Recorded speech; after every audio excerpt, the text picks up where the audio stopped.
Hello, good people. Welcome back to yet another video. So inzwai. Zuva ranhasi ndoizuva ranga rakamirwa nevanhu vakawanda. Vanhu vakawandisa vanga vachiti ko zuva rakaita seranhasi rinosvika rini. Zuva ravakanga vachida kuti vange vanonzwa pamwe chete nekuona Bishop T.O. Chipunza. Ndofunga vazhinji munoziva kwemakore akawanda takanga tichita nyaya yavachirenje vanogara kuWesley. Vachirenje vane makore akusvika 4 years vachigara pagedhi repamba pavo. Kubva pazuva randakasvikawo inini ndichiona vachirenje, chitanga kuziva vachirenje. Vachirenje vane zita rimwe chete ravaingotaura nezvaro, rinova zita raBishop T.O. Chipunza. Nhasi taitirwa zvakanaka kuti tawana mukana wekunge tiri tinogara naBishop T.O. Chipunza pano kuti tinge tiri tinokurukura nawo. Asi chekutanga, kana uri kutiona kutanga, I kindly ask you to subscribe, turn on your notification bell so that every time we upload a video you'll be notified. Also, don't forget to follow all our social media handles kuti unge uri unoziva ma-updates akasiyana siyana. So nhasi ndakagara naBishop, ndagara nawo sasekuru enyika. Handiti ndimakati ndini the only Zimbabwean uncle. So ndine mibvunzo yatichange tichikurukura nawo tichinzwa kuti why zita rawo raingoramba richidzokorodzwa pa each and every episode yaiitwa navachirenje. Chii chakaita kuti zita rawo ringe rive riri so popular zvekudaro panyaya iyi? Bishop, tinokugamuchirai. Sekuru wenyika. Makadi zvenyu baba? No, I'm in good health. Tinotenda. I'm in good health, yeah. Ndakapedza kuona makore akawandisa kare. Ndizvozvo. But ndiri kuona kuti zvandakangopedza kuona makaita. Ndizvozvo. Auchinji. Yeah, kwakadi kumba kushumiri nemabasa ese. No, we are doing well. Yeah. Through our farming side. We are preparing for the oncoming rains, which traditionally mvura unaya kuma 25 October thereabout. Oh yeah. But nekuda ma changes. Yeah, but ndo kubasa kwedu chaiko. Ndo chaiko. Kumunda, ministry. I'm now aging with grace. Since I was released with my former church. All right. Mwari vakatitira zvakanaka. We are building church properties. Ushumiri hurukura. We've got pastors that are now under me. We are so grateful. Kuwapwere. Wese wapwere wangu wese. They have attained their lives. I'm now a grandfather of 4. All right. Kutarisira kuti Mwari akatichengeta. Tinotoonawo chizukuru, mwana wemuzukuru. Chizukuru upi? Aiwa, tinotenda Mwari nenyasha idzodzo. Nyasha dzavari kuramba vachikupai muchiramba muchipfudzwa mberi naMwari. Chekutanga, I would like you to confirm kuti munonzani. For the sake yevamwe moza kuti ndikakuintroducei vanhu vanoda kunzwa kubva kwamuri kuti munombonzani uyezve munoshumira muri kupi. Tanzwa kuti makareleasiwa from your former church. Iye zvino makushumira muri kupi? Okay. Ndiri kuita pa sasekuru nemuzukuru. Saka which means kuti tiri ku culture. Kutsika nemagariro. Zita rangu ndoitwa Tarugarira Oliver Chipunza. Alright. Ndinobva Maungwe.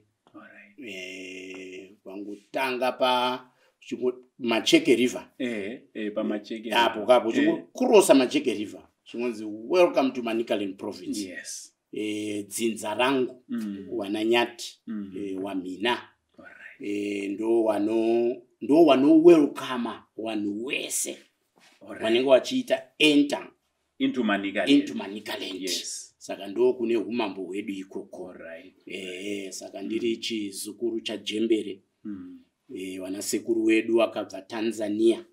Kuma 1600s. Wachizopiwa matunhu iwayo. Kunotonzi kumatunhu. Alright. Yeah, ndo kunobva Bishop Chipunza. Bishop Chipunza chechi yawo yekutanga from his infants. Yaiwa inonzi Anglican Church. Yeah, St. John's Mupangure. Ndo kune misha yedu. Saka ndakakurira mu-Anglican. Ndikashandira Mwari mu-Anglican muuduku hwangu. Ndikazobva ikoko nguva yehondo 1979. Saka ndiri ku-Anglican ndange ndiri mutungamiriri wemayouth. Ku-Anglican zviya wati kamera yangu ndeizve sekunongota muchirangaridza kamusekuru ayenyu ndiyo izvo sure. So ku-Anglican ndakanga ndiri mutungamiriri wemayouth paSt Johan newamwe wandakakura nawo, but unfortunately wakawanda went on to be with the Lord. Tamusara tawa shoma group redu isusu. So 1979 into 1980 ndopandakaya kuzodzidza kuno pachikoro chandaidzidza zvekare ndikawa scripture union chairman, I think for three years again. Then in 1983 ndo pandakazodaidzwa neshamwari yangu kuti uya uone zviri kuno ku AFM in Zimbabwe. Yeah, I want to emphasize AFM in Zimbabwe. So ndo pandakazobva pa-Anglican Church St. Christopher's kurugare ndo kwatakakurira. Baba wangu waisenza mu-National Railways. When he retired, system yewarungu kudhara yaiti kana waretire unoziya mwana wako. Saka our first born brother Mukoma Joseph Chipunza, who also went to be with the Lord at the age of 40 years, if my memory is correct. Ndo patakazo releaswa zvekare neAnglican. Paita zvakaitikawo zvamwari ipapo zvisiri mulitage ye-Anglican. So but I'm still attached to the family church. Tinema projects andino involve wawo mawari mu-Anglican Church. Then from there I went to AFM. I went to AFM when I was 17 years. Yeah, and I left AFM around when I was 47, 48 thereabout. So in AFM I grew. I become, I think pasangano iroro. I became the longest youth leader. In AFM. Chenda kurufaro. Zvaidiwawo kubatsira mu AFM. Ndokuvatabatsira. Then 2010 pane nyasha dzakangoitika. Pataiwa pa pastor seminar. Kurufaro. Tikanamatirwa ndo pandakafila mandiri kuti ndine basa randinofanira kutanga. Because even my elders and the other senior pastors of this great church AFM in Zimbabwe waiona kuti ndine basa randinofanira kutanga, and it was as if panekatambo kakandidini. And you must understand, churches are run by a doctrine. Yes. Churches are run by the gifting that is surrounding the said men of God. One of the liturgy, tsika, the church, ye AFM, the Eads, tsika, the church, ye Methodist, the Eads, to cut the short. So that's when I started this ministry. Right. Zakatora ma procedures yese remember inobva kumaungwe sekuru wenyika kune tsika dzinoitwa kuti munhu uwe a successful person, whether in business, in politics, or kana Mwari akudaidza unooneka. Right. muri kuona kuti ipapo manje ndo pasingazive vakawanda ndizvozvo panyaya yekuoneka.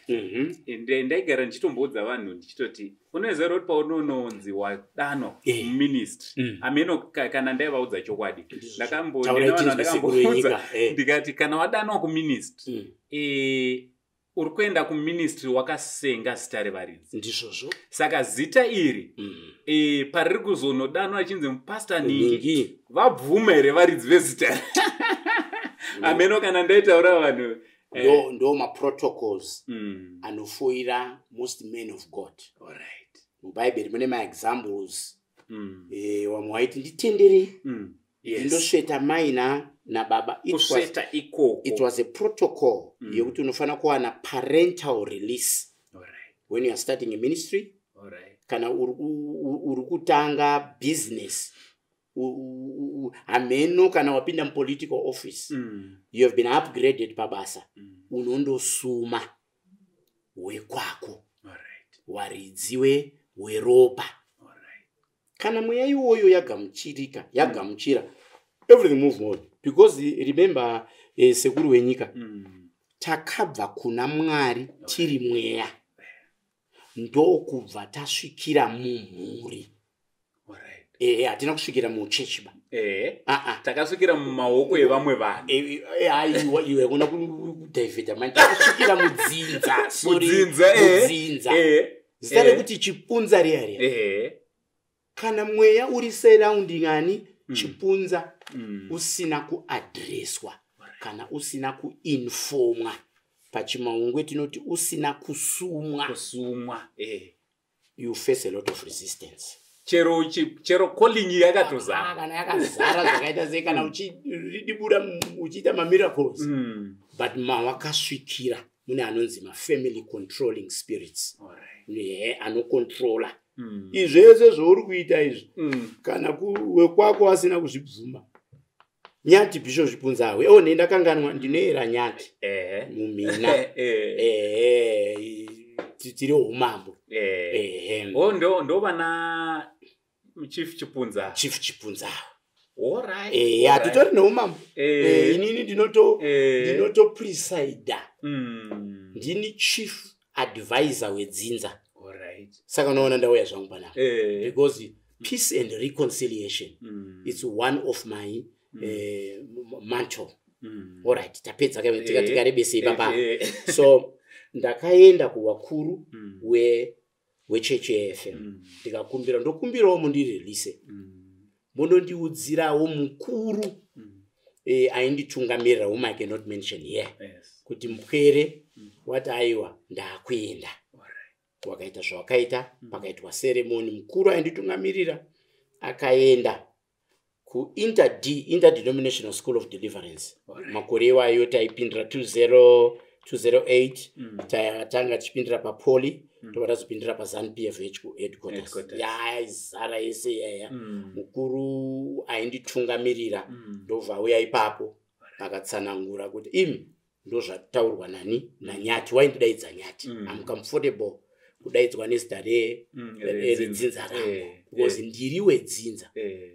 Ndichazodzokera vachapresida in the event umborwara kwandakaita masoro wachapresida wanenge vari pamberi idzinza ndiwana Nyati. Manzwa here sekuru ndazvinzwa ndirikupavata ndatokubatai ende matobatsira vafundisi vakawanda. Ndizvozvo ini zvaichindinetsa kuti zoni pega panoitika zvinoitika mafundisi vanoti isusu tagumira pano ende vanototaura kuti tagumira papi pano pakuti muzukuru mukuru otouya otoita preside over but because nekuda kwe Eurocentric theology ndio imwe yakabvisa tsika nemagariro mamwe acho haasi mubhaibheri asi akangodini zvawo akangonaka ndo zvatakaonekwa tiri pakauya chikristu kuma 1800s 1889. Saka chikristu ichi chiri chinyowani Alright, tiri refresh. Chiri more than 100 plus something years. Kwatiri tichiri kuda kutonzwisisa. Saka kuchida vanhu vaMwari vanonyatsobatsira munhu kuti kana uchibva kutsika nemagariro inonzi African tradition religion. Yes, tese takakurai munhu wafundiswa kuti mabishop chitori chinamato chakazvimira. Chitori chinamato. Kunana musika va. Ukachiviolate ichocho. Usina kunyatsobva zvakanaka. Ministry inode. Uvozone veti. Kuzvambuka kwacho kuna umakazodanzi kuzvambukile lo munyaka. Ende mwacho tokonzeresa mufundisi wacho kuti utange kuita zvisina nebasa rese ende handi yokwatiri kwenda. Tichazo itopic erimwe zuva ratichazokudana. Imi musekuru wedzinza kamune muri kutaurisa imi. Ratatanga church. Then tisati tabuda mu ndariliswa mu AFM. Takaita SOD inofanira ndindenge chiri ndega waningina wangu wasati wadini wauya ndenge ndingori ndega wachiona wachimotivate wachiti zvinoitika izvi. Then from there 208 ndaiunganirwa baba unotambura iwe zodzimara umwe azondiadvisa kuti maunganirwa uri kuitwa unodari chinofamba kana nemaadvisors newamwe wekunze vasitorina mainterest wasina but ipapo ndiri 8 years in ministry saka ndenge ndichiri kamupfana chibatsa nasala jesu sadaro tiri navakomana vachiri kudaro vachiri ikoko havachasvika paripo vachasvika pavanozoti zoyo vakunatsonzwisisa wisdom apa nepapa so 206 nopa ndakatanga interdenominational school of deliverance tikabatsira vanhu vamwe vachifara vamwe vachisingafari unongoziva panotanga chinhu handi wese vanogamuchirika so ndo 208 ndo paiuyawo baba Dube kuchechi kwedu yainzi AFM Amazing Grace. So baba Dube ndo kunzwa muhana yawo kuti nekubatsirwa kwese kwandaitwa nenyasha dziri pana bishop regeraiwo ndipo chipo changu ende munoziya chechi haifambiswi kuti imire iite mastructures mweya mutsvene anoenda kuhana dzewanhu wondotaura chii nawo ende chechi inovakwa nemadonations nepartnership netithes and offerings so baba Dube ndokubva wandoona the then assembly administrator not me waenda ikoko wakaenda nemaproperties 3 kuna church administrator ku your former church yes so waenda nemachii donation yawo for 3 stands. One stand was for another pastor wandaiwa nawo pa-assembly. You understand? Another stand was for the church. Another stand was for Achihera, my late wife. May her soul rest in peace. Yes. Sakata piwa mastenzi aya. Remember AFM in Zimbabwe, it's a very structured church. Aitombodi kuti chinhu chayo chayapiwa chiende kune umwe munhu. As long munhu amenshena kuti zoni ichi chinhu mvura iyi ndeye church. Kana uda kuita zvakaita sei ine a very system yekuti inongoramba iri yechurch.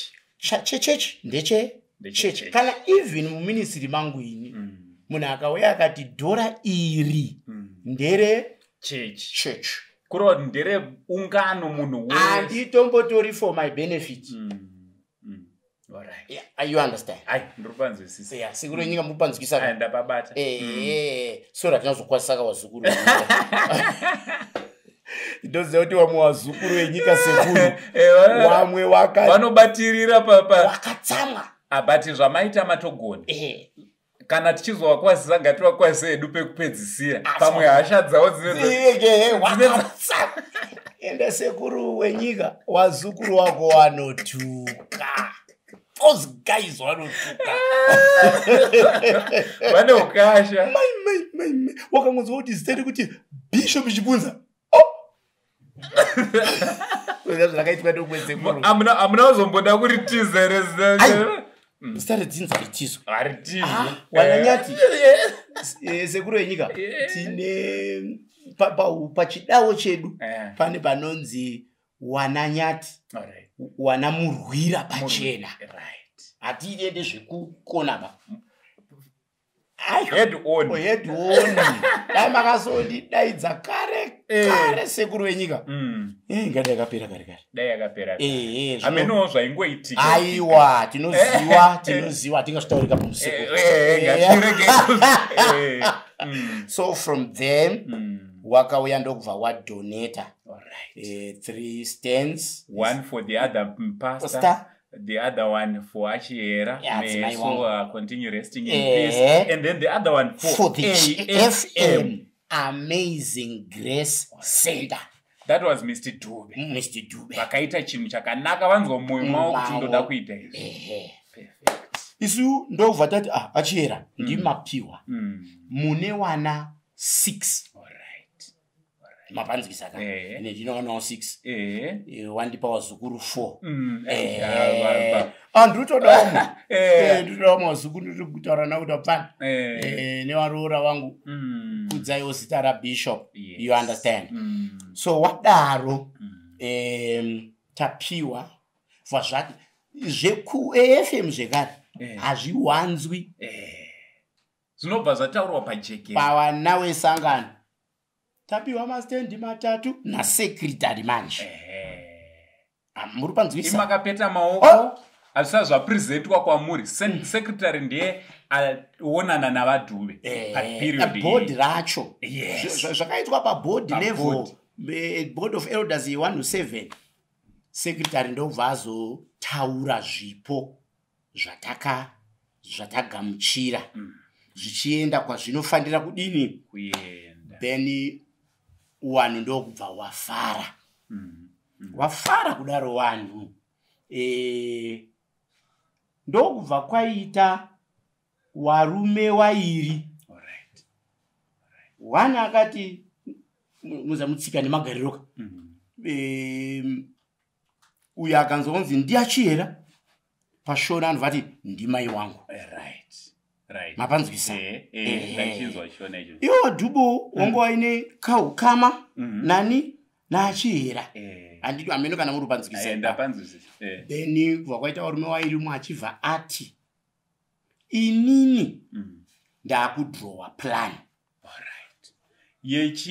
yeimba iyi yatapiwa iyi zvekwamumwe pasita uyu neumwe chechi uyu aiwa si zvedu kesho takuitira vapi awa achiherera machibva ati ndakudrowa plan anonzi baba tinonetsana kuitira muzukuru wana wako wari muhasha vanatsonzwisisa kuti ndoda kutaura wazukuru wako kuti aiwa you are forgiven vari kuzvinza because mange maramba muri ku-one side kai for 15 years muchifunga kuti Bishop haasvikiki hezvo nhasi ndiri pano anyway baba tinonetsana ndobva wadrowa ndo vakadrowa plan yethis property iyo wadrowa plan yao. And the property ndoda kuti emphasis yangu ndoda kuti pasazoita anobvunza kuti panzi kudii panzi 3 maproperty vachihera vari kurehwa did the late wife Bishop. Yes.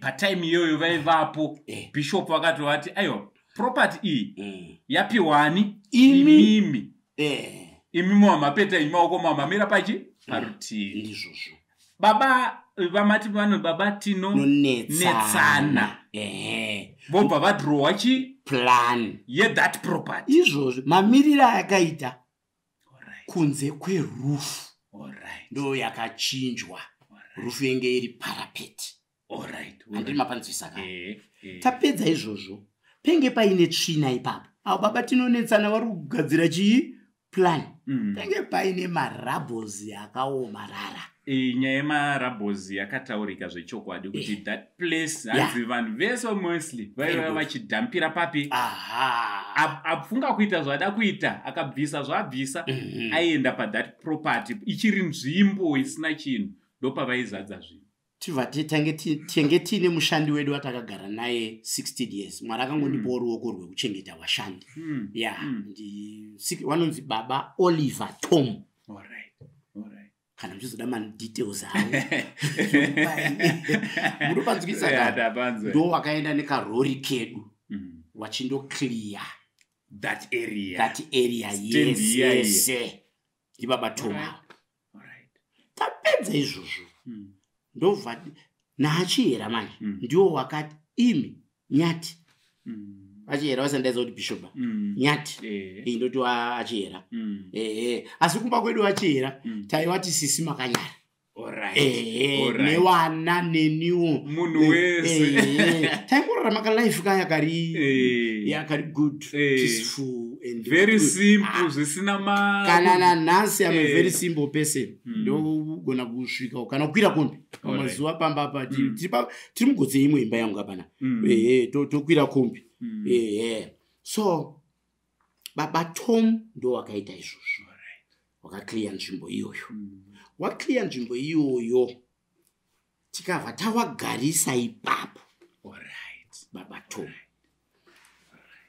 wachera wati Nyati ndina mukoma George Munetsi muri kuFM uko makambowa sponsor kuti waende kubuilding ini ndoda kuwirirana namukoma George ani Munetsa chenditsvagirai kuna mukoma George chii Munetsi kuti wawe wandiwakire imba yangu saka bhiridha akawaka paya pari kunzi nasahwira wanguyo imba ndakasvika ipasina chiripo at the end of the day yakawakwa naGeorge Munetsi but sekuru taurai wazukuru wenyama ndakatsvaga George Munetsi handisi kumuwana ayo saka zvatakuita kamanje chimopere sekuru mwoyo wangu waida kuti baba tinonetsana apa baba Tom apa wamunetsi apa baba Dube apa ndo paida mwoyo wangu baba but munongoziya vanhu vanoramba social media isu tagara musocial media for 15 years hapana chati chavhunduka ende Nyati haivhunduki Nyati yagara inoita head saka mukoma George Munetsi handisi kuwa hamusuziva kuti vari kupi mazuva fast forward mukoma semukoma George iwawa mai vangu wakazorwara pakati apa tibva tamisa imba iyo apa yanga yatotangwa kuvakwa yavakwa window level kumwe kunge kusina kupera kuzasuko kumashure kwekupostpai anti apa patiri kuziva nepatiri kumira ndepe kugedhi kwanga kusina kupera the other side anga mutoziya sekuru ndakanonawo plani yacho kuti plani makaiona ndofunga ndakasangana neplani yemba yakanyorwa kunzi chipa sasa handina kuzo cheka kana dai makaiona inge yakanyorwa kunzi Audrey Dube why takainoresa zita iroro nekesati ndane title nyaya yeka inonzi chii nyaya yelaw property ipapo ndo pandaida kutozobvunza matoita basa mauya kuti why is it the property in question is not in your name. It is because yellow property. Mukatenga stand imimi ichiri muzita rechi reakutengeserai munonzi moita agreement of chi sale mubhadhara mari dzenyu munonzi nemutemo wakai kana mapedza kuwaka pamene makuda kupiwa matitle deeds aya ndo panochinjwa kubva muna sekuru wenyika yakuchipinda muzita ari muzukuru wenyika ayo bozi papa panga pane mubvunzo yakawanda zvekuti vanhu vanga vachibvunza kuti the owner of the property legally ndiani because Dube ndiye ane zita riri apa. Very good.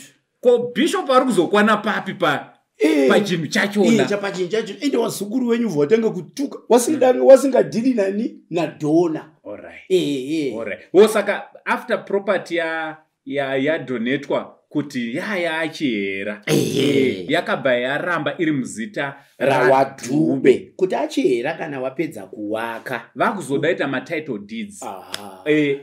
Vadhube vaibva vazoenda voti aiwa property iyi takapedzerana. aiwa wadhuba watomboendiba. Alright. mapepa iwa atinawo iwaya. Mapepa iwayo aruvhopiwa lease agreement ye-city council wanovha kuita hand over kana paine ka statement kanonyorwa wobva wadini zvawo wobva wanyora. You understand? So having said this, ndoma stages atakasvika. Asi sekuru wenyika nditsvagireiwo George Munetsi. Saka pazva mirai zvemanyiri kuonese kuri ndoda kutomutsvaga ipo panapa togona kutomuona.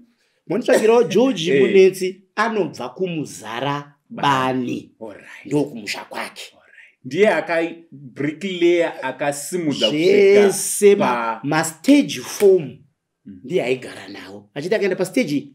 I remember kuti pawaiwaka imwe kona yakanzi nainspector apa makangasa pakati gadzirisai.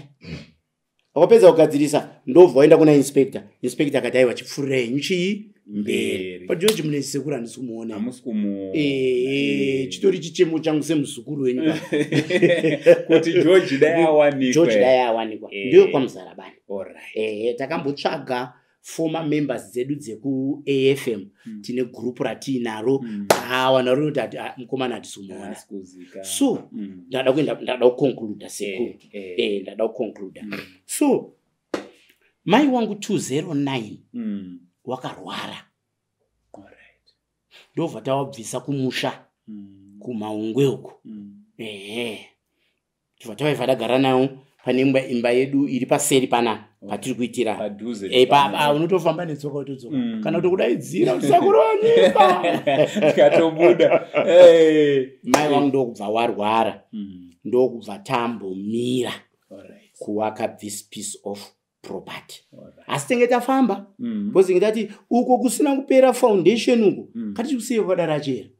Tigari neboys zedu 4 boys 2 girls ngochiri mukukura kura watendereroma nemajenjerere papa yadhi yenyama piwa nemwana wani nemwana wenyu because waita namai nemwana.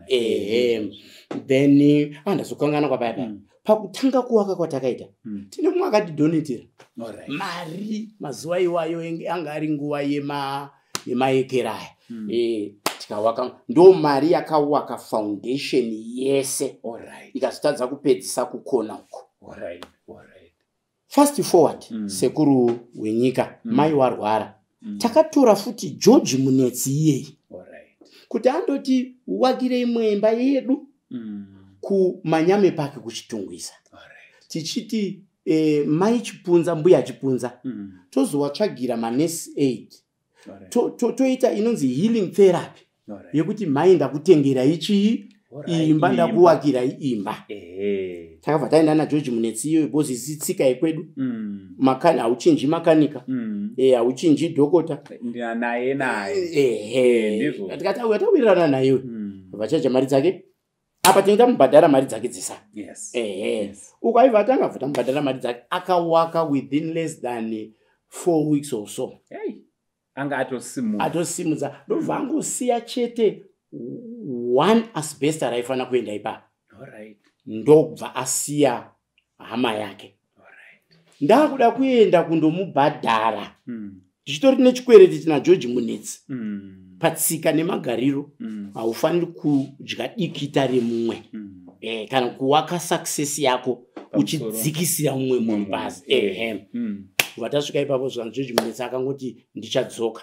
He went nanhasi ndikutotsvaga George Munetsi izvozvizvo kuti munge muri munogadzirisana ndumupe mari yake imba yapera tazoisa edu maroja at the end of the day so tapedza izvozvo patazodzoka ndakuchitaura part 2 yekuti why zita rangu riri attached kuna wa Chirenje more than kuna wa Dube handiri mapanzisaka totodzoka pautaona imba yakutopedziswa kwandiri imba yakupedziswa asi munongozivawo munhu kana achida kuzvidhivhendawo mulosi yaakadini yaakaita ndopandakafonera ndine a very successful cooperative here in Harare saka ndina chairman wangu ikoko ndobva ndamufonera kati iwe chairman wangu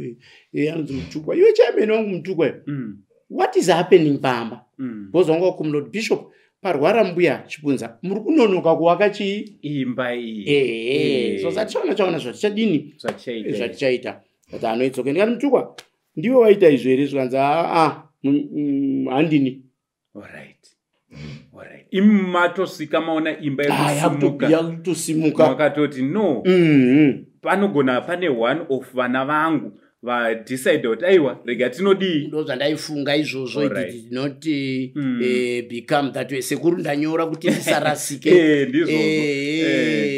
yose so ndadaro ndokubva chechika inosapota bishop wayo ndobva yaenda ndobva yandimuka kusvika pakuzosungisa kamuka mwana wana Mutukwa wakamuita bail out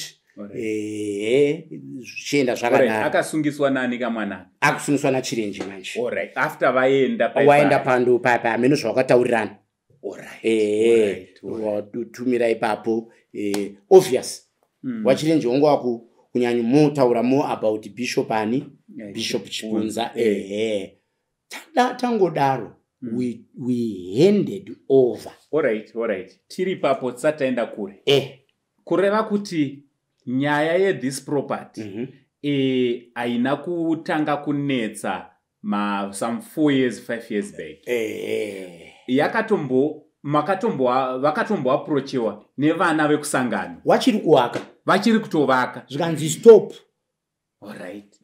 Iwo ameno with the powers, with the knowledge that he had, he did not stop. Alright. He continued. Zokutoti zvaigona kutoti patime iyoyo pasati patombovakwa kuenda kure. Maigona makatogara pasi. Takatotaurirana kudhara. Makatonzwisisa kuti chii chaitika. Kudhara. But hey, sekuru muzukuru wenyu anonzi Chirenje. Akaoma. Alright. Ukataura naye chinhu pana panhasi. Mangwana answira adini. Zvaizochinja. Asisiri zviya zvamawira. Saka isikati since tadzosera musha to the owner of the ground. Muridzi wemusha achati ndaakufaitira ground rani rangu. Alright, saka tiri kuti navaChirenje patime iyoyo yapaivakwa makatomboonana mukataura pamusoro pedhis. Because tiri kuti imimi mavaka imi makaclear kubva pane rapo. Ndinhasi sekuru ndikadai ndiri kutonetsa Chirenje kuti wakaenda kundodini kuwaka wakapedzisa kuwaka pandakadini pandakawaka kare. Mino kana mazvizwa sekuru nhasi ndingadai ndiri kuti Chirenje wakapedzisa kuwaka imba yandakatowa imise kuri yandakawaka.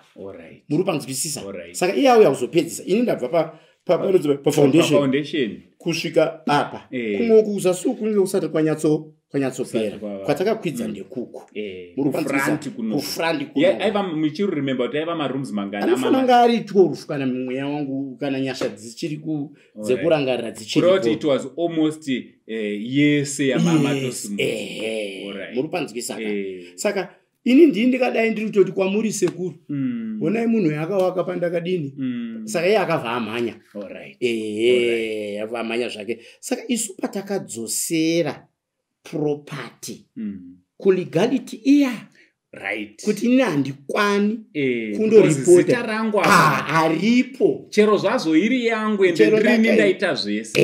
Alright. Mapanzwisa ka. Zviri kunzwisa. Saka ndo pandakabva tadzosera. Isi chibva tagumbata. Alright. Wachienda mumakotsi. Alright. Sada kuti mubva mataurirwa zukuru wenyu. Saka ayo tiri papo ndinoda kunzwisa kuti vakabva ivo havana kumira yakabva yavakwa yobva yapera chirenje do makatombovaudza kuti musarambe muchiita izvi. Yes. This is our property. Right. Mirai zvetiende kana isekuru. Alright. Tadaro isu ndokubva wachirenje. Sorry. Wadube what I want to recover my ground. Alright. You understand? Ndovoenda court. The outcome ndo yamakaona. Alright. Saka handi Bishop Chipunza wakaburitsa wachirenje kuti wagare pawari paya. I-court case yawo between Chirenje and Dube. Alright. Ini ndakangomentionwa kunzi izvo the property was donated to a religious leader anonzi Bishop O.T. Chipunza. Kwete Bishop Taruinga Chipunza zvotorwa wachirenje. I am Bishop O.T. Chipunza or Bishop T.O. Chipunza, whichever way. Ndo pandakamentionwa ipapo. Ende ndofunga court. Mufungiro wangu sorry takuenda ku legality. Ndofunga court yangoti religious leader anane basa rese panya iyi. It's between Chirenje versus nekuti wachirenje wangoti ndakatengeserwa na Dube. Alright. Asiri Dube upi uyu. Alright, he admitted kuti no, not this Dube, but ndakatotengeserwa neanonzi Dube, but not wandakatarisana naye. Mukazoteresa mama clips amakaita nawo paya. Minoti aita nawo ndofuka ndi bib kuna ni billiot. Anotota wachirenje wanobvuma kuti ndakatengeserwa ne bogus Dube. Even on Saint TV foot kwandiri he admitted kuti no ndakatengeserwa not with this Dube but it's a bogus. Saka Bishop Chipunza wapinda papa kana wakatengeserwa ne bogus uri kunetsere Bishop Chipunza uri kundi ndimisekuru wenyika ndopota wanje kubvunza iwo futi ayo inini papa neniwo ndo saka ndati titouya tizonzwisisa kuti Bishop Chipunza panyaya iyi varukwa tichiri vadike taizoti tanetsa taenze iwo uri kwana papi panyama yehuku satoda kutozoti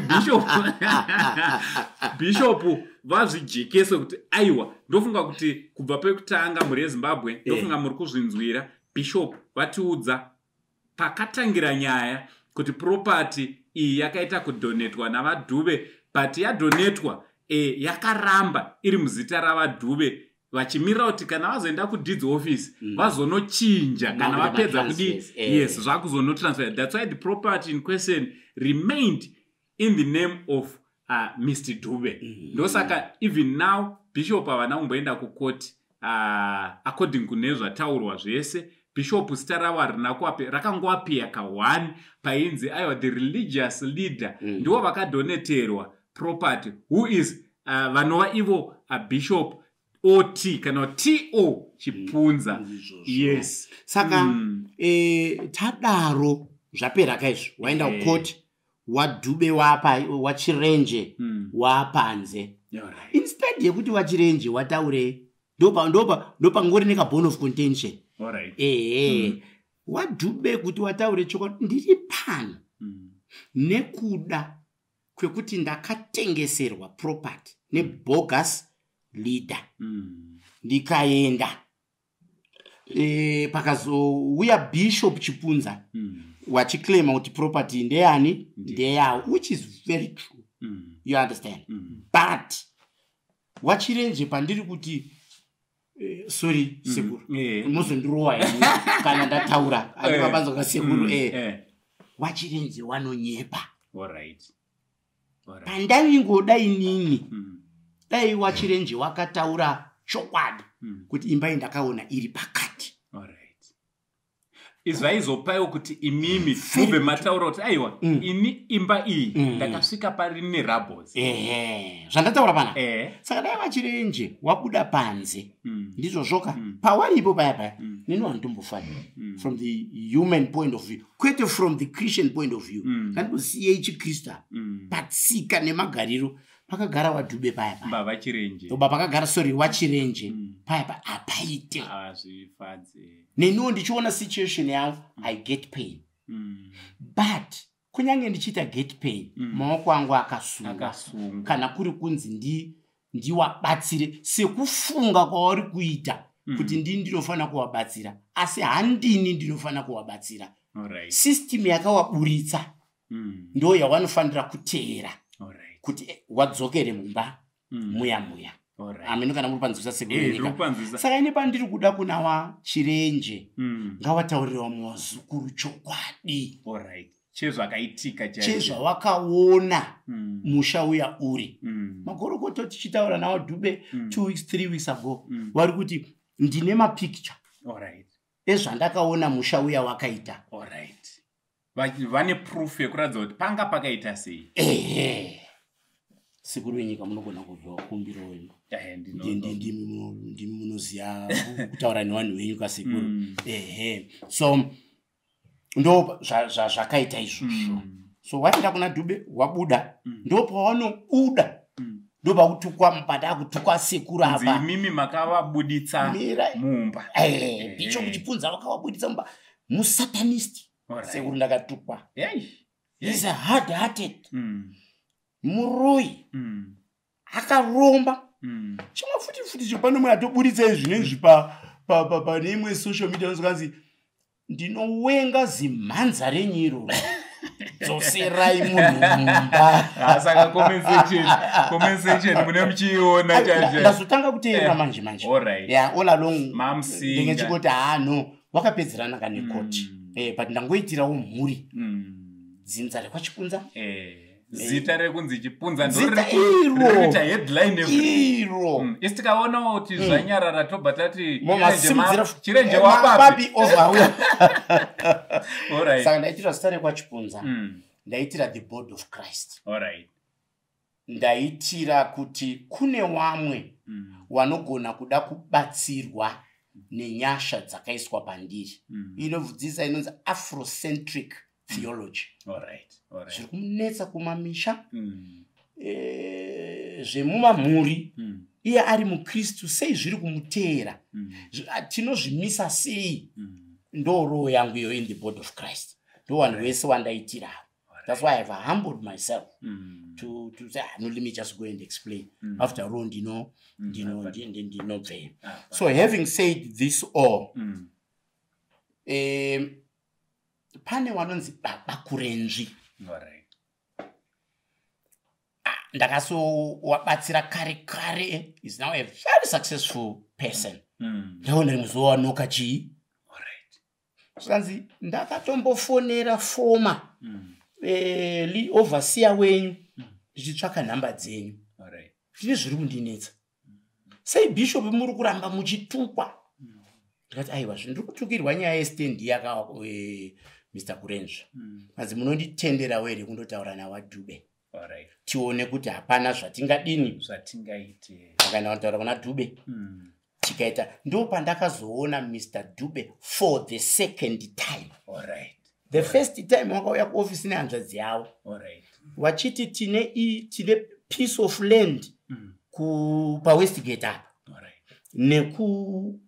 nekugweru ndochikupai hangu bishop indimo ndochipfuurira mberi tikataiwa zvakanaka izvo zvakanaka chaizvo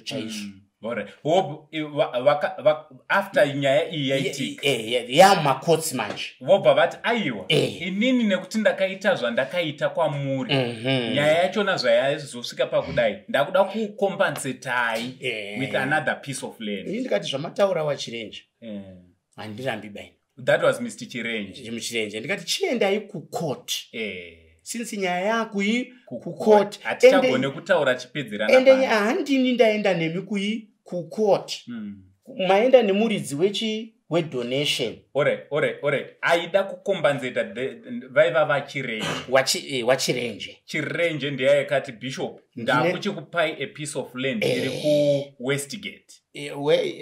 Westgate. Alright. Kuti ndikombanzete for this property. Ndizvozvo. Kuitira kuti ndokontinya imimomo mochisimudzirawo muruoko. And which was very good by that time. Alright. Yeah. Alright. Ndobvaenda kukoti. Handisa kuti idere randakazonzwa vachitaura kuti wekukoti wakati hazvidini hazviiti because handitendirwi because handipo. Saka ini ndiri kuti dai wachirenje zvawangauya neproposal wakanga wadi kuzodzoka kwandiri asi chinondishamisa sandati sekuru chirenje wenyuyu ndobva taenda ndobva following day mazuva acho iwayo mudzimai wangu anga ashaika kana ndisingakanganisi anga asati ndo patakaona nyaya yekubuda kuH Metro. Alright. Yakatombotanga kubuda ku itoriko mukatoigugula kuH Metro mukatoigugula inofanira kunge iripo. Yakatoratidzwa yane yapera murupa yakazobuda I think the later anga adini ashaika. You understand? So isi tiri kuti tawirirana pana kuva kuchimanyiriko kuH Metro. Kunze kuti tipedzerane tega. Kana iwe uchienda kuH Metro uri kuenda uchindotaura results ezvatadini ezvatawirirana. Ipapo ndanga ndichatozouya ipapo ndine mubvunzo wekuti kunemi Bishop zvakanakira kuti zvoni Mr. Dube mwana wenyu wesangano. Usati wataura sekuruka uwanzani chirenje uyu mufundisi futi. Alright. He's a former pastor. Alright. Yeah. Alright. Kuroti mese muri vanhu vanotya Mwari. Very good. Mina akicha akazoregera kuchifundisi chake. Saka tiri papoka tobva tati aiwaka Bhaibheri rinoti kudini nyaya dzakadai. Rinotaura kuti aiwa musaende kumakotsi enyika ino. Ndizvozvo. Munofanira kugara pasi mimi sevanhu vanotya Mwari noti makotsi enyika ino iyi anotonzi neBhaibheri maworldly courts anoda kutouya kuzotsvaga help kwatiri kwamuri imimi. Why is it makazomhanyira kuenda uko? Aiwa ini nhasi ndakaenda uko. Uyu muridzi ada kurikava. Amunokwanisa here kumuadvise kuti aiwa mwana mamiro azvakaita ngatingotora chirenje tisati taenda kuko. Chirenje they do not want to see me. Alright. Yeah. I'm still evil in his eyes. Alright. You understand? I'm still rude to his what? Muupenyu wake. Alright. Takazama zvese izvozvo. That's why I think that chirilisa stand iyi. Kwaiwa kuti tisaende kupi? Kumakotsi. Kana kuti uyu Dube asaende kumakotsi. Toita topedzera. But wachirenje you say this today. Alright. That's why starake ranyanya musocial media. Ini rangu ratukwa iye ndiye ari kunzi ari genuine 15 years munochitukwa. I'm still strong, I'm still going on, I've moved on with my life. The list goes on. So zvadaro sekuru makotsi apera chirenje wabuda mumba wapa gate wakurenji waenda kwaari wakurenji nehanzvadzi yani yawaDube sorry pakatapa family yababa Dube yakauya wana jena musoro kubva pachiweshapa. Wakati chii aita titiwe tinzwe I think waDube ipapo wachinzi BP yawo yakakwira here tikasara nemanana jena ndebvu tikataurirana patsika nemagariro kuti mufi akafa achiti nyati matadza kutora imba yangu here kuna chirenje. Tikawatsanangurira maspiritual implications iwo wanoziya ndeweumamboka wakanzwisisa wakati Bishop tichadzoka kwamuri ndobva wandoona chirenje hawana kana kuzombodzoka futi. Tautona nyaya yato yakutoenda pasocial media sekuru wenyika wakungoenda kundoti muri papi wachirenje wanotaura Bishop Chipunza instead of Dube. wakaenda nawo koti. But anyway, fast forward, hawana kuzouya. Ndobva ndazoona rimwe zuva hanzvadzi yacho ikatanga kutaura neni, ndichiitsanangurira. Then ndobva yazoti, I want we tiri 3 kuti tisangana. Bishop Chipunza, Chirenje, neni ndikati you are welcome. Ndobva wazoya pamaoffices edu. Wauya ipapo, waChirenje wabva wada kupfugama pasi ndikati Chirenje. Handisi mwari bani. Wetaure nyaya yedu. Saka ivanga ifunga kuti ndichapopota, ndichaita sei. Ata ndopedzerei voice rangu. Tobva tawirirana. Zvatakawirirana. Takati. Ndiye hanzvadzi yavo yaitaura. Iwewe hanzvadzi uri kutukisa Bishop Chipunza. In her own words. In her own words. Kana dai anga ari pano. Isu hatidi kuti Bishop Chipunza warambe wachidini, wachitukwa nenyaya dzaunoziya iwewe. Dzokera ku social media. Ndiwo wakaenda wega ku social media. Dzokera ku social media. Undotaurire social media chokwadi. Kuti zvii zvakatora. Kuti tichitange kudini kutaurirana. Imimi makanyarara meeting iyo. Ndakanyarara zvona. Vari kutaurirana pachavo paukama hwavo hanzvadzi nehanzvadzi. Iwe tinogara chimusanangurira. You made it wrong. Tsotsi rakakubira rinonzi Dube, wakaritsvaga here? Tsotsi rinonzani? Dube. Ndombomira yegera. It's okay. Ndikuzikana mauti kachakachakana. Yeah, tisikuda kukanganisa. Alright. Yeah. Tsotsi rinonzi Dube. Rakakubira iwewe. Wakaritsvaga here? Ndibva ndabvunza muti imwe ndikati lawyer wacho akaita inonzi chii agreement of sale. Ambori kupiko? Because gweta iroro riri kuda kuti ridzokerwe futi riuye paground ataure kuti zvakaita sei. Ambori kupiko gweta racho? Panza akaita accident akafa. Ngati saka zvino office yake inobva yavharwa. Haivhare because kune vamwe maassociate. Muri munzwa sekuru? Zvinoenda zvongotarisawo mumapepa ekukoti because ndakakumbira ngati chimwandipawo fairi rero ndimborione. Ndobva ndatoona zita ralawyer wacho.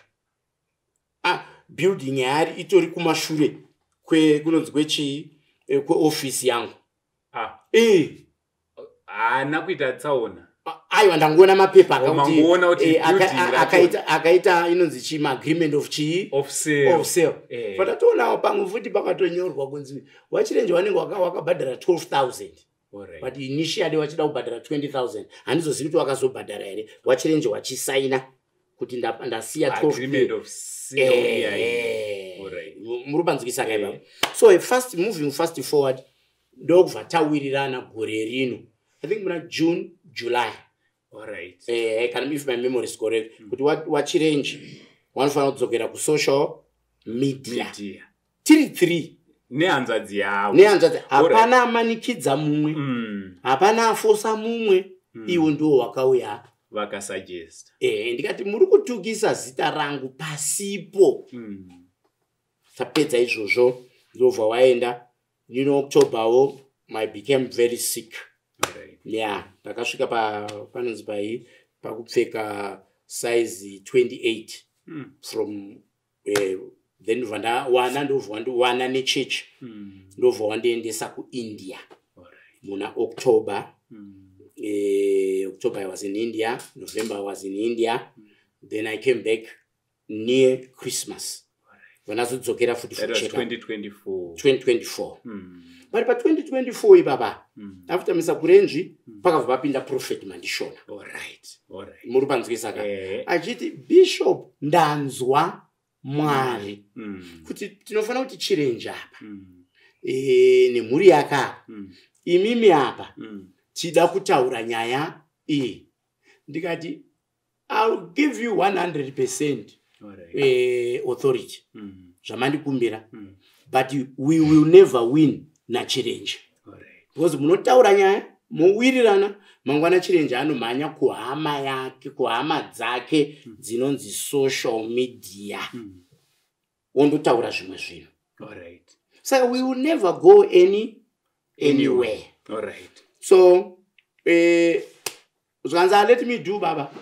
Vane shamwari dzake wana chikuni wanani wachita mheno kwatakaenda takasita nyaya iyi what ndikati imi muri topedza nguva yenyu. Ini ndakasobuda munyaya iyi kare ngadai muri totsvaga Dube kwete inini.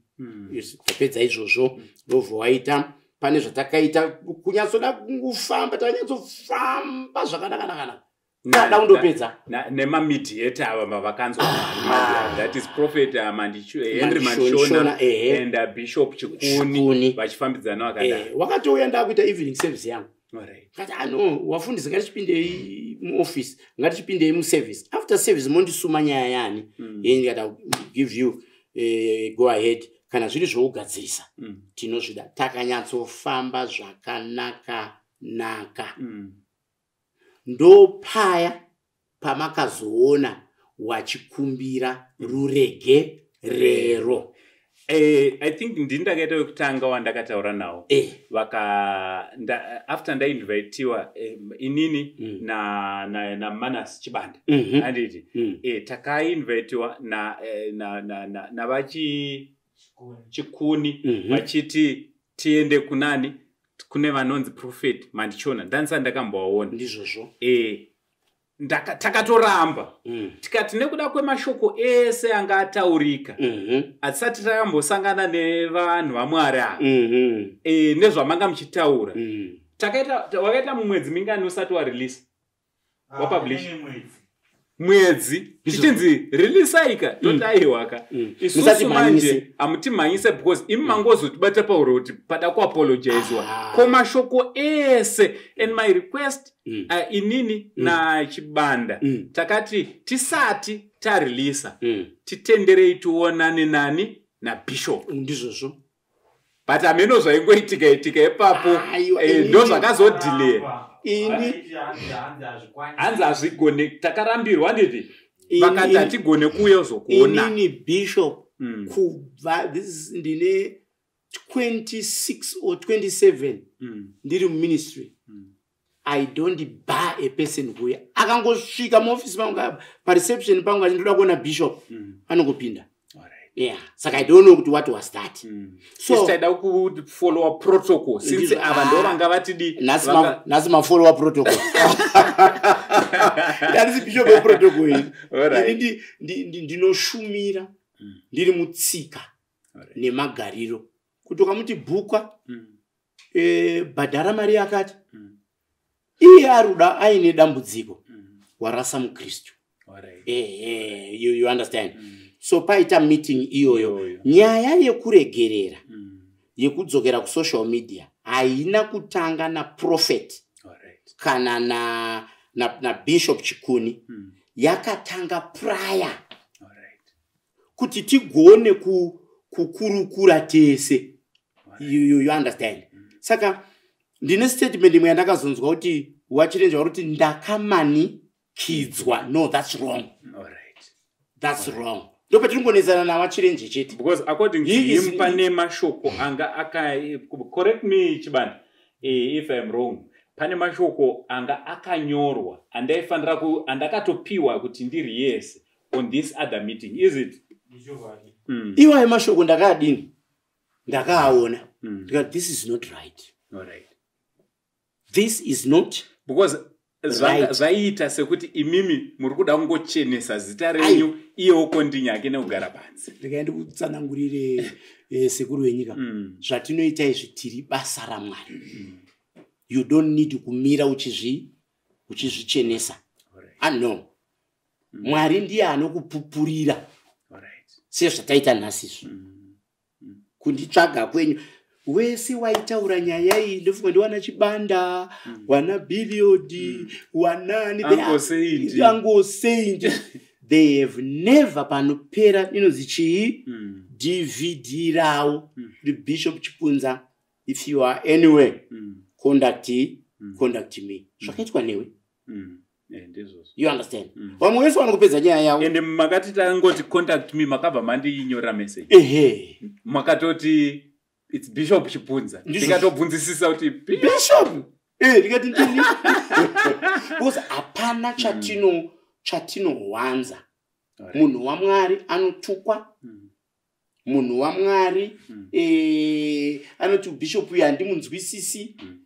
Bishop uyu itori basa redu. Mubasa redu iri kutukwa ndo kwakawanda. More than praising. Because we are fighting a spiritual kingdom that does not even want us to spread the gospel. You understand? So zvukutukwa izvi ndasonetwa zukuru wese wakandituka haana kana problem. Kana ipapo anomaritokomenda ipapo anogona ngachindituka. Aiwa, it's no more. You understand? So tapedza izvozvo ndokubva paita mediation. Ndobva tazodaidza family. Kati wananyati nyaya Chirenje aagreya.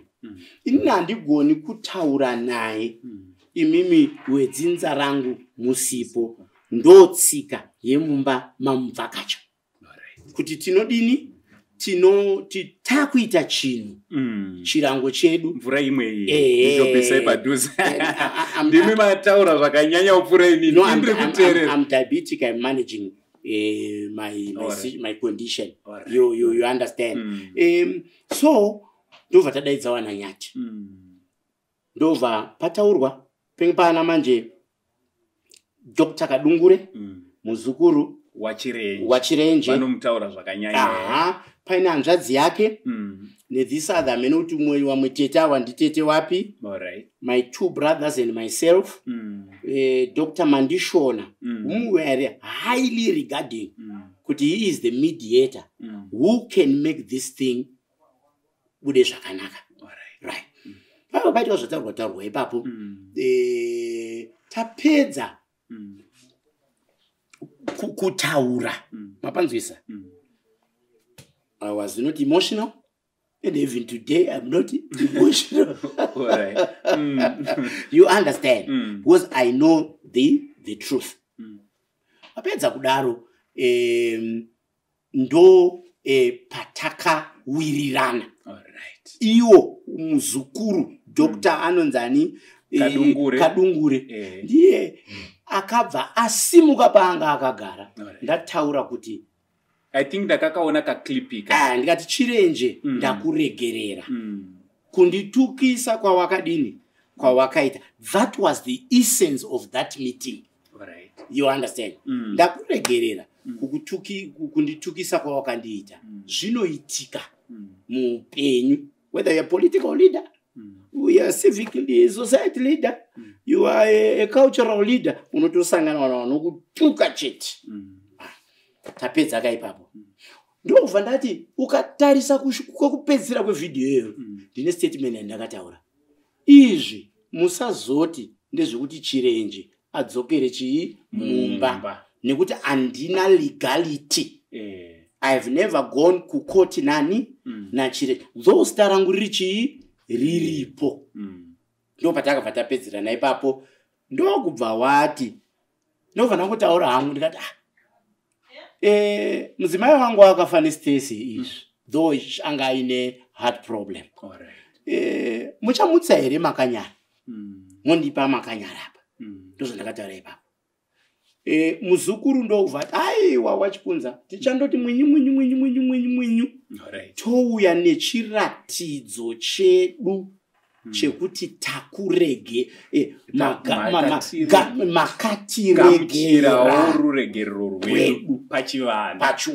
Noti nyaya iri kuchiwana. Kukota handiko. Ameno kana muri panzwisa ipapo. So ndobva watsvaga zvawakatsvaka zvikanzi tingita kuti haidi madanha ipapo. Zvikanzi Mambo Chipunza richawatsvagira chii mombe. Ndikati aiwa hapana chakadini. Mari iyo yakareiswa. It never reached my hands. You understand? Then after that, ndo pazorwara waChirenje. Everybody panicked. But muri chindo yako pane zita raChipunza. wana wasukuziya zvekuliga varuziya vachipunza iro tikakumbirawo nyasha dzamwari wachirenje wakadzoka wadzoka wachirenje tiri ipapo pakudzibukusvipa pamari iyi yakaunganidzwa according to Mr. Chirenje vanoti ivo mari yakati ichingouya according to him vakaenda vakanotora kuna mukoma wavo vanova mufundisi vobva vatopiwa $2,000 ndizvozvo mari iyi vobva vatoipfuudza vakaipa bishop prophet Dr. Mandishoni vakabva vati mari iyi zviya zvatataura chiendai munodii munogadzirisa munosvitsa mombe iya yatati kuna mambo tichawinza mambo wedu ndizvozvo ivo mediator vakambozokubata here vachikuzivisa sepakutaura kwamaita madzokorodza dziapachena kuti office yenyu is always open vakasvika here kuofisi kwenyu vakati aiwa ndakutsvagawo gwara rekuti ndosvitsa sei kuna mambo Chipunza izvi zvabva kune vekwaChirenje zvatakaita pameeting iyoyo takati kana maakuda kutaura muchataura naNanyati motaura zvekare nevanonzi Wamutukwa nekuti ndo yatiri kuti hanzvadzi yabvileti muridzi westand ndokubva wataura nawo mukoma ndokubva wandidini wandifonera tikati mukoma pane munhu here angati aregerera chii munhu onzi takukubhadhara mari hauchisi ruregerero mukoma ndokubva wataurira wani prophet wangu who did a very good job. I don't know why people are on him ndobva watsanangura kuti imimi ndimi munonzwanana mumarealms enyu nabishop this is what the bishop has said kuti ayo inenge ndichida kuti ruregerero rokanganisa zita rangu iye aine munhu wakaenda naye kucourt. That's all what I wanted.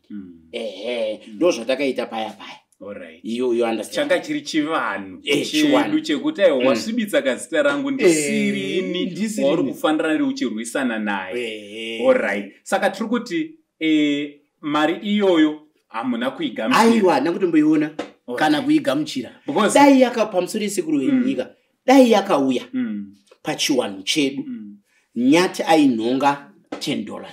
Alright, obva adzosera mhuri yekwani yekwaChirenje kuti aiwa hatina kuti tadini tagamuchira seriousness yenyu ndozvatenge takaronga isu wamhina muri panzwisaka ipapo saka hazvina kuzoitika nekuda kwemacircumstancezo edelay endewo tinorespekta kamaoffices emaprofita maybe wangu wakuchida kutsvaga dzimwe nyasha kuti ndoita sei. Unfortunately waChirenje wakarwara ndobvaenda kuchipatara ndopamakazoona kadhirama kaya aminotoita dhirama nani I think paiva pabiliot bishop vachibvunzwa nyaya yemari zvichidaro ndizvozvo saka ndobva kuprofet wakazoita hand over mari kudzinza rekwani rekwaChirenje. Asi inini zvangu dai ndenge ndiri dzinza rekwaChirenje I would continue this African process. Alright. Zvatapiwa mari kunyange uyo ari kuita sei uyo ari kurwara zvikada maybe ari kurwariswa nezvekwaChipunza zvakatsamwa kuti takatorerwa musha wani wedu. Remember panowakwa dzimba zvandakaita inini maunderstand andinoita manners and customs of the African people ndakatora mukoma wangu his late zvake kuBulawayo kati mukoma tapiwa imba handina kuti ndapiwa imba tapiwa imba musha uyu uyai muone musha wenyu pane twakamina yechiwanhu kapaya wachitaurira nyika dzimu yedzinza kuti aita maita mandotishawira taane chii taane musha epeduwo tapiwa nechizukuru chekwani chekwaDhube. My brother went there. He did whatever he did. Tikawatsvagirawo zvatakawapa kuti masvika pamusha. So spiritually zvikureva kuti maspirits of they are not resting. But someone is staying for property yavari kuti aiwa iyi ndeyedu. ivo pamwe vane chivanhu ichocho chavakaita zobva zvatanga kuvhiringana zvekuti kunoita hondo munyika yomweyo mwachiti wakatorera chisukuru changu isu takaudzwawo you understand so tapedza izvozvo wachirenje warwara then that's when everybody panicked.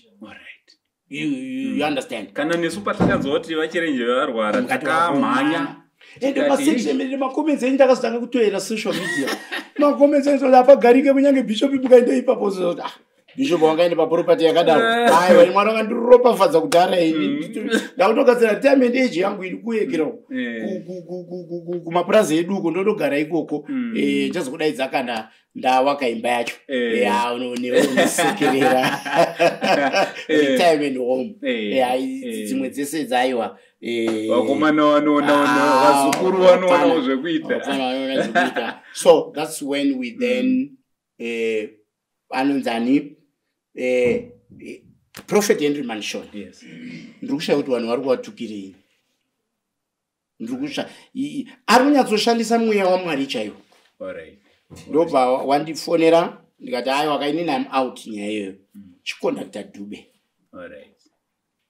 chikondakta anonzani wanonzani wakadungure muzukuru tochigara pamwe chete tochiona kuti zvakamira sei and we did that musi wacho wachirenje havana kudini havana kuuya meeting iyo acho ndakatoauthoriza wakadungure kuti munogona kutya kutaura nani waDube vanogona kutadza kukugamuchirai because he's not a man of social media ndingetoda kuuya naye nhasi pano ai wakati bishop handidi zvatakawirirana that's why ndati vanhu vakawanda muri kumashure isi takatosangana nemhuri ndokubva waDube wazotaura nawa kadungure kuti atinoona bishop nenyaya yakadai zvanzi no it's fine bishop is always wanting to kuti nyaya iita sei ipere from the social side not from the legal side aminongana muri panzwisa mamusikoti kaimi mungoita zvesocial tinotaura zviri kuitika zvatiri kuona magariro nemaitiro ayo so from there ndo kubva tazosangana takatanga kusangana first time hanzvadzi yani hanzvadzi yavaDube nemuzukuru neni sorry hanzvadzi yachirenje nemuzukuru wachirenje that is Dr. Kadungure nawaDube nemi tiri 4 kureva kuti all parties were well presented pameeting iyoyi ndobva tataura ndobva tine zvatakawirirana zvinofanira kuitwa nemhuri yekwani yekwachirenje kuti patseketudzike pachiwanhu chedu muri panzwisaka patseketudzike pachiwanhu chedu ndobva tataura izvozvo wakapiwa instruction nawaDube chiendai mundoone kuti kuna wachipunza zvamakakanganisa zita rawo makaita muchaita sei kureva kuti tadzokera pai pamari yakambo pamari yavo kuti ananyati vangu vachangonhonga $10 right takuenda way forward ishi ipo paya saka hazvina kuitwa fa paita maemotions wachituka anonzani Prophet ndikataura wakadungure ndikati aiwa zvawakadungure tikatuka muyananisi zvinofamba sei achatombomuona that's why maona Prophet wakabva waita withdraw ndopa akazotukwawo nesocial media kati iwe zviri normal zvekutukwa zviri normal wachirenje tapedza izvozvo tikati tinosangana next week Friday or Saturday unfortunately paekera iwo waDube havana kuzoita sei kuzokwanisa kuuya wakapa apology mumwe wese wakauya tikakurukurirana tapedza kukurukurirana but was he represented? No, He was not. All right. Tapedza kukurukura ndobva pa first meeting yekutanga iyo waDube waripo ndobva taita agreement tikati atichadi social media ngatichirongei zvinhu zvedu waDube ndiwo wachadzokera kusocial media wachitaura the position kuroti apa vaDube ndo pavaizobudikira mai vakutaura kuti vakubatanidza zvese zvamainge maronga kumashure vochitaura chinhu chimwe chete. Dube ari papa Chipunza ari papa Chirenje ari papa takuchidzokera kusocial media.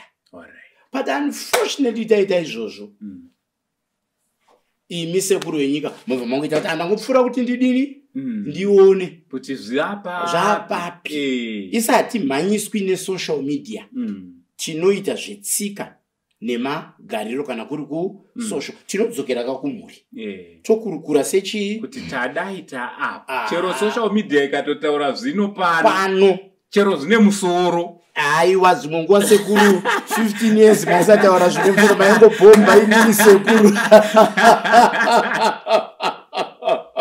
aberukana burubadzisa so ndo zvatakaita ndobva wazodzoka zvikanzi bishop kufunga kwangu kuti they wanted to set a trap kuna bishop bishop chimuza muruda chi ndikati aiwa ndinga makaudzwa nani na dona kuti imimi come up with a position isu toidini toiona kana isingatifadzi ndine right yekuramba nekuda for 15 years dzese dzamadinidzi dzamandiisa musocial media zvikadanda toita bhipi ndobva ndadona but Mwari wakashandisa simba serenyati kuburitsa wana waIsrael according to Numbers chapter 23 handina kufenda handina kuita give up nemhaka yekuti wayambusekese ayo ndotongosekawo zvangu kuti muri kukonfirma kuti zvavatonyora awa imimi makatozviona mazuva mashoma adarika kuti ndo zvavari kudi kumwe kweso kunenge ndiri rima Mwari akatondibaya chiwe ndisingambooni so ndo patakapedzisira ndoziva muda kundibvunza kafiga kaya kandakanyora ipapo handisi kuda kubvunza kafiga kamakanyora actually mubvunzo wangu wekutanga tine bepa randakaobata ini ndakaribata ndikariona ndikariverenga and just to confirm phone number dzamakandinyorera nadzo message dziripo ipo paipai pane signature iripo pane zvakaratidza kuti zvinodiwa kuti zvinge zviri zvinoitwa kuti Chirenje muzoti aiwa tiri kunatsofambirana can you confirm kuti ruoko rwenyu rwakanyora bepa riya? Ndisati ndakonfirma tataura dambudziko mwana wangu anoita online lessons saka ndo yakuita it's okay yeyo takabvira kure zvikanzira Chirenje ndine ari kuda kundi pamari yekuti ndikakupai imi nawaDube ndinokwanisa kupinda mumba moita walk away from this property ini ndosara ndoe tapedzera ndobva ndati Chirenje une problem ndobva tangoita madanha ndikati ndini mambo Chipunza iwe ndiwe mambo negomo une problem uri kuda kutonga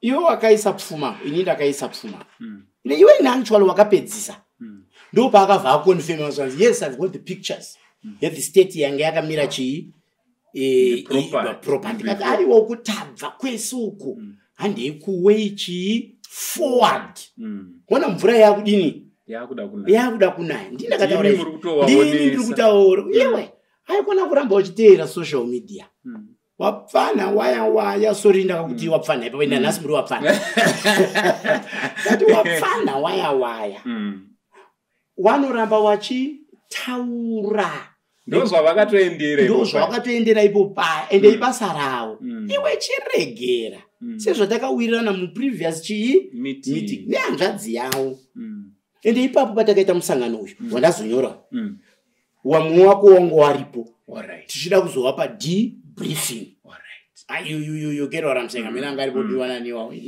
wandita ayo inini I remember ndofunga ndaivapo na takatomira panze nachibanda hatina kuzopiwa na mukana wekupinda akakutadzai kuti musapinde paya hanzvadzi yachirenji nemuzukuru wakati we don't want to see media media what mutori newawengi wenyu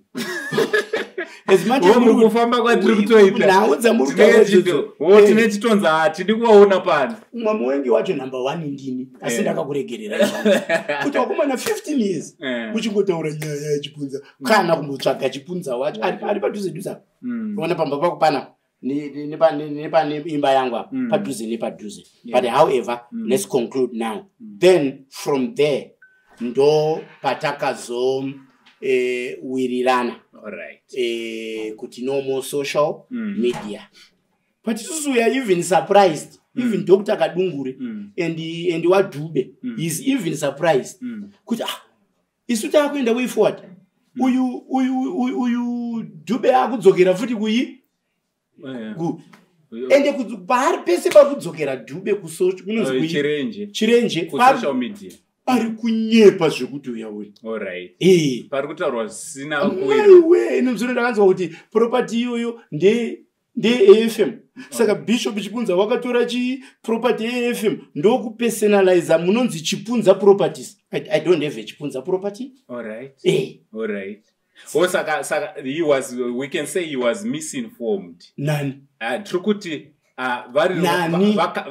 vakanzwa sekutaura kwamaita pakutanga kuti pakadominatwa 3 maproperty aiwa sekuru musasaidire muzukuru uyu is wrong ndipo panzwa sekuru tuzoti tine Chipunza properties andina Chipunza properties andina zveFM ndakasiya and to make matters worse gore ranenge ndakuda kubuda AFM ndakaitengera a property paifana kuwaka church which was tended to be a residential church for 45,000 saka AFM ndaida njende ikunayo is on record ndichitosida ndaitosidira ministry yangu inwe ndo concept ye Christian environment so having said that ndo patazoona makuburitsa bepa rearia ndaitoda wangu watori neka agreement kawaiti ini ndinyore kuti ndawirirana nachirenje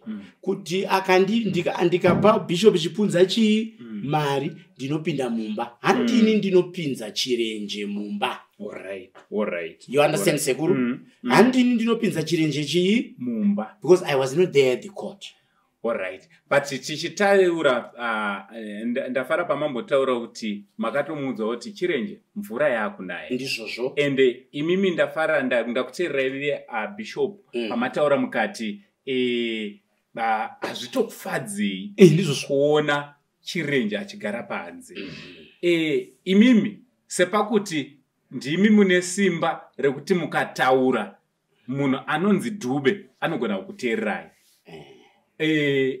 muri kuitei paizvi patasvika munatsoona kuti Joshua Chirenje is difficult to deal with. Very good. What are you doing for him? Because ndimi munotichumira kuti ngatiite moyo murefu vanhu vakadai ini ndiri kuti Dube he was a former pastor. All right. I asked him kuti ngei waregera ministries on Bishop pane zvinongonetsa that is chirenje. Yes. Tese paupenyu kunyange ndiri a minister of religion now. That's actually my title. Ndiri bishop kudai ndine zvinonetsa. Ini ndiri kufunga kuti inogona kunge iri divine punishment. All right. To Mr. Chirenje if he is listening to me. All right. Ndakataura mashoko aya kwaari. Dzoka kupastora All right. Inini pa chandiri kukumbira kuna waDube is the truth. All right. Kuna wachirenje. Sorry, kuna wachirenje I reverse. Chandiri kukumbira kuna wachirenje is the truth about me and him. All right. We don't live through a lie. All right. Chirenje, he has admitted kuti ndakatengeserwa na bogus Dube. And the real Dube went to recover his property. You understand? As wachirenje wari kuchinja. Tikataura nawo nhasi pano vanochinja. Kana mukawadaidza after waona interview yese wanenge wachiramba zvese. All right. Because handisi kuziva wari kutaura ari kuwa advisor. All right. Ngawa advisor. Kuti aputika kuti he has got the right to appeal like any other Zimbabwean citizen. But in chenduti waDube ngawarege kuramba wari too difficult is to his disadvantage. All right. Saka tiri kuti mamiro azvakaita because pakupedzisira isusu tinoita mavideos at the end of the day atidi kuti nyaya irambe iri hanging kana tichingotenderera panzvimbo 1 nesuwo futi every media personality kana kuti munenge ma irrelevant nenyaya right tiri kuti at the end of the day kuti tinziwo tawina ma social media platforms awina hunge vanhu vave nerugare at the end of the day because ticharamba there is nothing else chekuti tirambe tichingotaura nyaya the stories out there yangowa repetition iri out there isiri balanced. You never sought me mazvona so tiri kuti what's the way forward ndo ungaite mubvunzo wangu wekupedzisira kwamuri kuti what's the way forward patasvika panapa zvese zvataurika imimi magarawo pasi kuna vachirenje what's the way forward. Ndanyora way forward pana ndobe patangu rekupedzisira izvo handi mavanzwisaka chekutanga chirenje ngaadmite kuti ndakabirwa imba ndochinhu chekutanga kuti akatengeserwa imba nebogus. Chechipiri chirenje ngaatsvage bogus through the normal legal way of this great country Zimbabwe. Ndo zvinofanira kuita chirenje. Tsotsi yangu iyi not I'm reliably informed umwe muzukuru akaisara achiti sekuru ndakaudza kuti makabirwa makabhadhara pasi pechi pamari pasi pemuti muzukuru wake. I've got the audios. Urupanzwisa ndo zvinofanira kuita muzukuru wedu chirenje sekuru mapanzwisaka kubuda chaiko pachena. Number 2 ngaataure chokwadi chaari kupa against Bishop T.O. Chipunza. Murupanzwisa. Number 3 ngaarege kuramba achiita nharo ndiye anoramba ari panze akakanganisa family yake nenharo. He is the reason why he is mushedi yoyo nemhaka yenharo ngasiye nharo dzake. I know sekuru pasocial media pane majudges akadini akawanda akajaja nyaya iyi achituka Bishop Chipunza. Ngarege kuwateerera wanhu vanofana kuteerera ndezvakataurwa nani nawaDube. oita zvaari kufanira kuita saka vaDube vakati ari kufanira ku aiwa izvo kwanhai sekuru handingataurire mumwe toda kunzwa kuti tizive kuti way forward munotsvaga waDube. Asi waDube wanditumira message pano yauri kuti Bishop Chipunza handiuye kusocial media nokudawo nongoziva vanhu vanogona nguva ine mabasa chavo.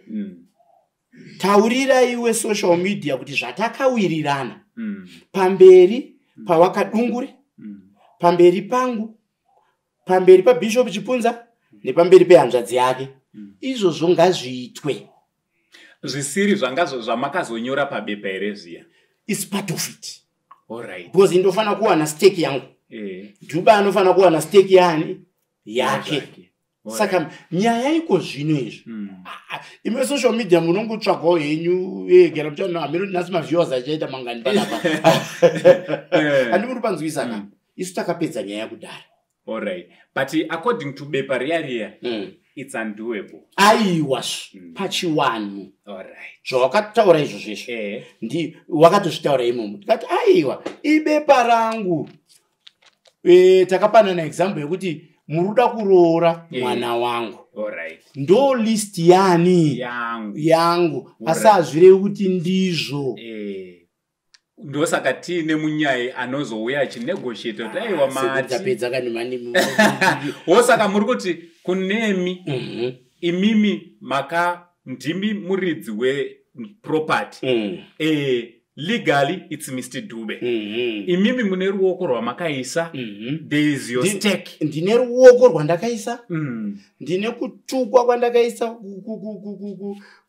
kutukwa kwandakaita ndine ndaifanira kunge ndiri iwe mwana wangu ari kuita online teaching uyo angadai ari kuita pamba ipapo but takadziwiswa nenharo underline that nekusataura chokwadi kwemuzukuru wedu ini chirenje achindoona nditi mukoma we ndakamboshumira pamba pawapa panonzi payapa pachiwesha anotondiziwa wakadaro shamwari yangu anoiziwa wakadii kundopotawo nekushamwari yangu yemuarea mako tiri kuchiwani kuno kuti nditaurirewo neshamwari yangu ndiye munyai wewana wangu aiwa wewana wangu ngada yakamanyaka ikoko neshamwari yangu so tiri kuti isusu ine nutshell kuti ndichipedze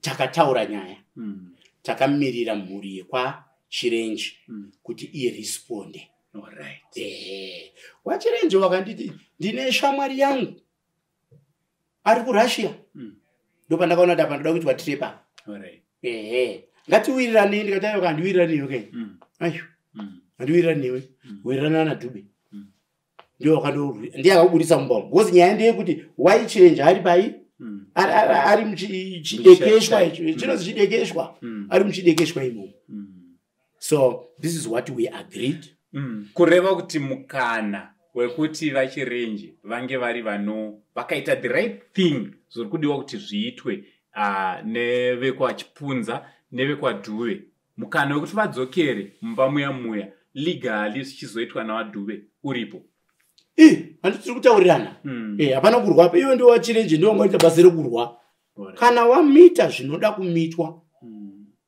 toona kuti toita sei iwo ndiwo wari kuzvinonotsa and I explained it to him ndiwo zvake zvese zvaari kutaura zvese zviya maallegation Chipunza ane pfuti handina pfuti Chipunza akanditumira vanhu handina kumbotumira vanhu Chipunza ane inonzi Chipunza properties handina Chipunza properties Chipunza akatora property FM. I'm a darling to that church. I can go today because they released me. I planted my seed ye45,000 kukuwatengera stand nema contributions aiziswa neyawakawanda chunk of that money it came from me ndozotora property ndoenda nayo indani machurch properties akawandisa above 20 ever since I left that great church AFM. Mr. Chirenje ngawaite the right thing takataurirana tikaramba kuenda ku social media why is he violating our agreement yekuramba achinetsana nemi kuri majudges akaona and I'm reliably informed kuti izvo zvari kuenda kukoti wena akamutekisirawo message kubva from South Africa achimuti we are going to court ini zvokukoti handina kana problem chii nazvo ini kuti waChirenje ngawataure chokwadi kungodaro chete zvatopera zvatopera zvinewa awadi muzukuru wenyu chokupedzera sekuru nditsvagirewo George Munetsi ndine dzimwe pfungwa dzandiri kungofungawo semunhu mukuru George Munetsi anobva kuMuzarabani ndinodawo kuti rimwe zuva azouya ataure kuti izvo inonzi chii imba ndakasiya iri papi because waChirenje is difficult to himself tinogona kuwana here mukana wekutaura naProfet Mandichoni since zita ravo riripo since munotaurei nawo Prophet Mandichoni he is the mediator. Aiwa, he is the mediator. Aienda uku achizama kuyananisa sekungozama kuyananisa kwatiri kuita. Takataura kare tapa final stage. Alright. That Mr. Chirenje and family must implement. Kuramba tichitaura nevanhu tiri kudzokera kumashure. Isi tinoda way forward. Tiri kuda kuti tisvike patirikufana kusvika. Isi tinoda kusvika pa way forward. Alright. Tinoda kusvika pa way forward. Then we close this case. Totanga zvimbo. Mautotanga mautozoona bishop wari wachirima wari patractor. Panotone malessons mamwe ato wamanyora kachibanda. Aona kuti chitsika nechivanhu kuti zvinofamba atakuda kutozoita futi na bishop. Munoenda kudzai Afrocentric. Saka rigatsira the troubled Christian. Anosvikirwa. Ari muchechi. Transition iyoyo tinomubatsira sei tishandisa simba raMwari. Kubatsira munhu waMwari angaine ministry yenge yakakwira kumusoro. Uzongona yangoti ro. Alright. Ndo ro yangu inini body of Christ. Manga musina kuvakwazisa ibvema vakwazisa movaoneka. Aiwa toda kutendai wazukuru wasekuru. Mange muchingonzwa nezvaBishop T.O. Chipunza. Ndazamawo mukapasiti yangu the great knowledge yandinayo kutsanangura case ya baba Chirenje wamaona for 4 years. I remember wakambodzingwa. Ameno zvawakazoita kuti wadzokere. Ndozvazodzingwa futi. Saka ndini Bishop Chipunza wacho nofunga zvandatsanangura mazvinzwa. Kana muine mumwe mubvunzo aiwa namba dzangu dziri online munondibvunza. Ndichikutendai zvikuru kuti makandituka. Musati manzwawo the other side of my story. Nekuda kuti waiuyawo kwamuri nenyaya waisazouyawo wachiti apa Bishop mapanzwa sei. Aiwa zvinoitika muupenyu, especially kuwaranda waMwari wese wamunoonawa hondo idzodzo tinosangana nadzo. Saka wazukuru maviewers asekuru ndiri kungodawo kuti munditsvagirewo anonzi George Munetsi kwamuzarabani. Sindamutsvaga ndamushaya. Ndaidawo kuti ape uchapupu hwekuwaka kwaakaita kusvika apa. Then number 3, mese wanondituka kana wari kundituka pa social media ino wari kuti dzoserai Chirenje imba yake. Inini ndiri kuti waChirenje ndo wakatouya kuzopedzisa pandange ndakawaka. Haisi imba yawaChirenje. Sekutaura kwandadini kwandaita. That's why ndiri kuda waGeorge Munetsi. Ndiri kuramba ndidzokorodza wazukuru mutsvakei tiuye naye atsanangure. Chikupedzisira, I have forgiven you all. I'm a man of God. Ndinonzwa Mwari. waChirenje wakaita zvatakawirirana semhuri. He will come up to you achita smile. If Mr. Chirenje does not become difficult for him, ndatanosekerera. Ndo chimaungwe changu. Chimwe chekupedzisira ngatisatukanei. Zimbabwe is a peaceful country. Taita a challenge. Inonegotiatwa, inotaurirana. Rangarai 2008. Nyika yedu yenge yaenda pasina kunaka. But one wakabatana. Opposition party, the ruling party. Wakasangana pakaita negotiations. Wana Tambo Mbeki wakauya munyika muno. Zvinhu zvikatifambira. Isati dutukana. Tiri kuda way forward. So no. Israel ne Hamas through Donald Trump they sat together and they make a peace deal. Nekuda kwekutaurirana. I'm not against Mr. Chirenje. Waitaurawo semunhu akabirwa akafunga kuti ndikaisa zita raBishop Chipunza more than waDube ndinokwanisawo kuritena imba yangu.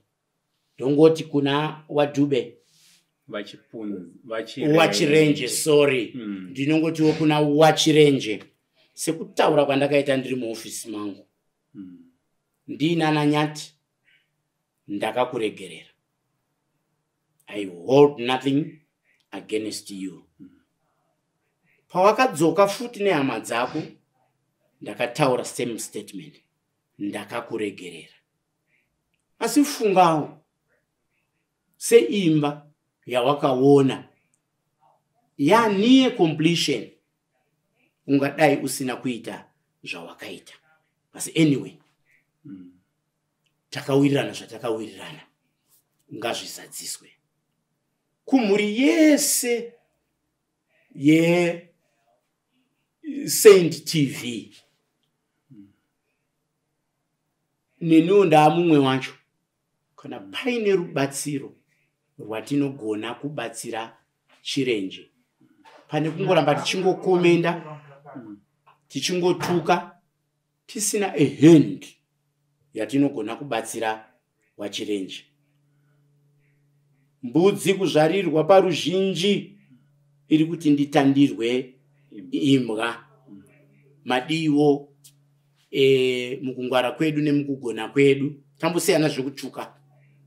Kunyanga akabirwa netsotsi. Madi kuti muchiise musoro pamwe chete. Mubatsirewo Chirenje